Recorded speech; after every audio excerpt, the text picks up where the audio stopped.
आज बनाएंगे दाल मखनी दोस्तों, जो कि बाजार से, रेस्टोरेंट, होटल से अच्छी बनेगी दोस्तों। घर पर बनेगी, सच में बनेगी, गारंटी के साथ बनेगी दोस्तों। बहुत ही ज्यादा टेस्टी, बहुत ही ज्यादा अच्छी और बहुत ज्यादा हेल्दी भी है। आप घर पे बनाएं, आप पूरी तरह से आप रेस्टोरेंट वाला ही आपको फील आएगा दोस्तों। जबकि ये रेसिपी मैंने फर्स्ट बार बनाई और हस्बैंड बोले यार ये तो सच में बाजार से भी अच्छी बनाई, आपने घर पे बनाई। जो कि मैंने फर्स्ट बार बनाया दोस्तों, सच में फर्स्ट बार बनाया है दोस्तों, कभी नहीं बनाया था। और इसके साथ में बनेगा जीरा राइस भी दोस्तों। तो आज हम दोनों की रेसिपी दिखा रहे हैं। तो राम राम दोस्तों, मैं हूँ दिव्या, दिव्या फूड चैनल में आप सभी का स्वागत है। आई होप आप सब अच्छे और खुश रहे, हमेशा निरोगी रहे दोस्तों। तो आइए हम आपको फटाफट रेसिपी दिखा देते हैं। तो हमने ले लिया यहाँ पे उड़द की दाल। तो दोस्तों दाल हमारे पास थी तो वो दरी हुई थी। और ये रहे राजमा और दाल। तो आप दाल साबुत ले लें, आपके पास साबुत हो, और चाहे तो आपके पास नहीं हो तो आप इसी तरह से ले सकते हैं। वैसे भी बाद में हमको इसको पूरी तरह से घोटना है। तो दोस्तों हम इसे अच्छे से मसल के बढ़िया से, इसका कालापन है ना दाल का, तो उसको हमको पूरी तरह से छुटाना है। क्योंकि इसलिए छुटाना है ताकि हमें दाल पूरी तरह से येलो येलो बाद में बनाना है। तो हम इसको अच्छे से धो धा कर फ्राई कर लिए हैं दोस्तों। तो अब हमने ले लिया है कुकर। तो कुकर में हम इसको ऐड कर देते हैं। तो दोस्तों आपको कोई गलती हो जाए हमसे बताने में तो आप लोग प्लीज इसके लिए कमेंट करके जरूर पूछ लीजिएगा। क्योंकि हम चाहते हैं आप लोग भी, हम कुछ बना रहे हैं नया तो देखो एक बार में ही बना लेते हैं, तो आप भी कुछ एक बार में बना लें तो बढ़िया बन जाए दोस्तों। तो हमने यहाँ पे ऐड कर दिया लहसुन। तो जो लहसुन खाता है तो लहसुन जरूर ऐड करिएगा। यहाँ पे हमने डाल दिया है कड़ी पत्ता और ये दालचीनी का एक टुकड़ा डाल दिया। यहाँ पे हम ऐड कर देते हैं हल्दी पाउडर, स्वाद अनुसार नमक ऐड कर देते हैं। और अब हम ऐड करेंगे पानी। तो हमें क्योंकि इसे 7 से 8 सीटी लगानी है तो हम पानी उसी हिसाब से ऐड किए हैं। तो जो कटोरे में हमारा वो था पेस्ट, तो हम उस हिसाब से ऐड किया। अब यहाँ हम ऐड कर दिया मक्खन। तो दोस्तों हमने मक्खन इसलिए ऐड कर दिया है, आप चाहे बटर ऐड कर दें, मक्खन ऐड कर दें, चाहे तेल ऐड कर दें, ताकि ये बाहर निकले नहीं, इसलिए। तो यहाँ पे आ जाते हैं हम अपनी ग्रेवी की, थोड़े बहुत काम कर लेते हैं। हमने ये इस तरह से लिए थे टमाटर हमने 4 वो कर दिए, थोड़ा सा काट दिए ताकि हमें इसके जो छिलके रहे इस निकालने में आसानी हो। मिर्ची ऐड कर दिया, लहसुन ऐड कर दिया, अदरक ऐड कर दिया। अब हम इसे बॉईल होने देते हैं, उसके बाद आते हैं उतार लेते हैं दोस्तों। तो इसको बॉईल होने के बाद हम इसकी जो छिलके रहे इसकी छिलके उतार लेते हैं दोस्तों। तो दोस्तों जो हमारे पास ये मिर्ची है ये कलर वाली नहीं है, बस ये तीखी वाली। आपके पास कलर वाली हो तो कलर वाली जरूर अभी ऐड कर लेते, बॉईल करने में जरूर ऐड कर लेना दोस्तों। तो मैं अब लाऊंगी, ये वाली नहीं है, खत्म हो गई। जबकि आज ही हस्बैंड अभी दुकान में थे, भूल गए। देखो मैं सोचे थे कुछ भूल रही हूँ, भूल गए। तो आप जब इसमें पीसे तब थोड़ा सा गरम गरम ही पीसे, और लाल मिर्ची कश्मीरी पाउडर वाला इस तरह से आप ऐड कर दें। आपका जब पीस जाएगा बिल्कुल आपका वैसा ही कलर आ जाएगा जैसा आप बॉईल करते समय डालते हैं। पर मैंने नहीं डाला था क्योंकि मेरे पास पिसा हुआ था, तो मैंने बाद में डाला। देख लो इसका कितना मस्त सा आ गया ना कलर। तो अब हम आते हैं हमारी दाल, देखते हैं दाल हमारी कैसी है। तो ये दाल यहाँ पे पूरी तरह से गल जानी चाहिए दोस्तों, कि इतनी पकनी चाहिए कि पूरी तरह से गल जाए। जब हम इसको घोटेंगे कोई दिक्कत ना आए। तो इसमें जो हमारे खड़े मसाले हैं एक दो, हम उसे भी हटा देते हैं। तेज पत्ता हटा देते हैं, यहाँ पे दालचीनी हटा देते हैं दोस्तों। तो आपके पास जो भी चीज हो इसको अच्छे से घोटने के लिए दोस्तों, आप उस चीज से इसको सहायता से अच्छे से घोट सकते हैं। तो अभी तो मैं इसी से कर दूंगी क्योंकि ज्यादा नहीं है, मैं इसी से कर दूंगी, मुझे पता है। तो मुझे 2-4 मिनट 5 मिनट लगेंगे इसको देने में, ज्यादा समय नहीं लगेगा।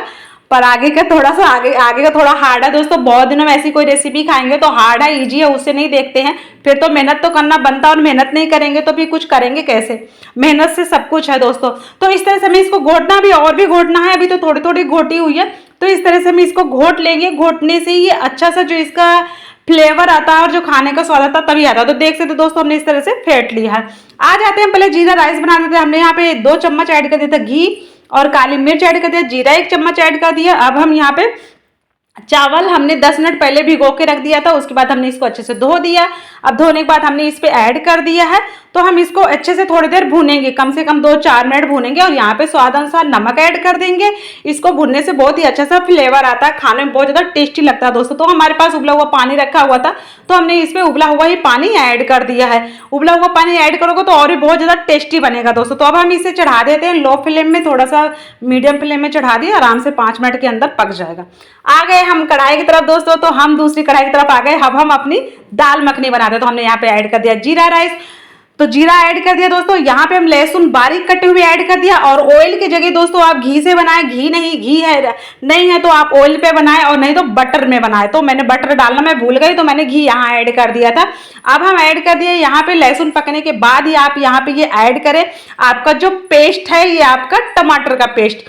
तो अब यहाँ पे टमाटर का पेस्ट आ गया ना, तो हमें टमाटर का पेस्ट को भी बहुत ही अच्छे से पकाना है। हम यहाँ पे ऐड कर देते हैं थोड़ा सा नमक, थोड़ा हल्दी पाउडर, थोड़ी सी धनिया पाउडर। चाहे तो आप लोग जो नहीं खाते उसे स्किप कर सकते हो, जो लहसुन वगैरह नहीं खाते वो स्किप कर सकता है।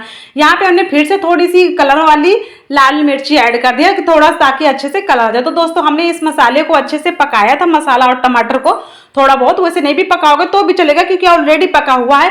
अब यहाँ पे हमें आधे घंटे इसको पकाना पड़ेगा, आधे घंटे से कम नहीं पकाना है, हमारे जो भी मसाले वगैरह सब कुछ पक जाएंगे दोस्तों। तो अब हमने यहाँ पे ऐड कर दिया बॉईल किया हुआ पानी। तो पानी हमने आधा किलो से ज़्यादा ऐड किया है कि ताकि हमें इसको अभी आधे घंटे पकाने हैं आराम से, आधा घंटे में आधा किलो से ज़्यादा पानी। तो हमें इसे मीडियम फ्लेम में पकाना है, बस इसको छोड़ना मत, नहीं चिपकेगा, इस चीज़ का ध्यान रखना। यहाँ पे हमने ऐड कर दिया बटर। तो बटर आप जरूर ऐड करें, आपके पास हो, और नहीं है तो कोई फायदा, आप समझ सकते दाल मखनी का मतलब समझते हैं ना, तो फिर इसलिए जरूरी है इसमें बटर। आप जितना ज़्यादा ऐड करोगे ना उतना ज़्यादा मजा आएगा दोस्तों। तो हमें इसे कंटिन्यू इस तरह से हिलाते हिलाते पकाना है। अब हम यहाँ पे ऐड करेंगे फ्रेश मलाई।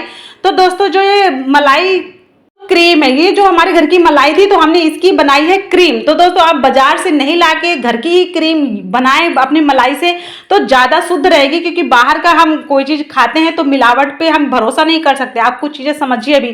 तो मैंने एक घर में बनाई थी, मेरे 2 दिन की मलाई की रखी थी, मैंने उसी का बना दिया। उसमें दूध ऐड कर करके बढ़िया से आप बना सकते हो, घर पे तैयार कर सकते हो।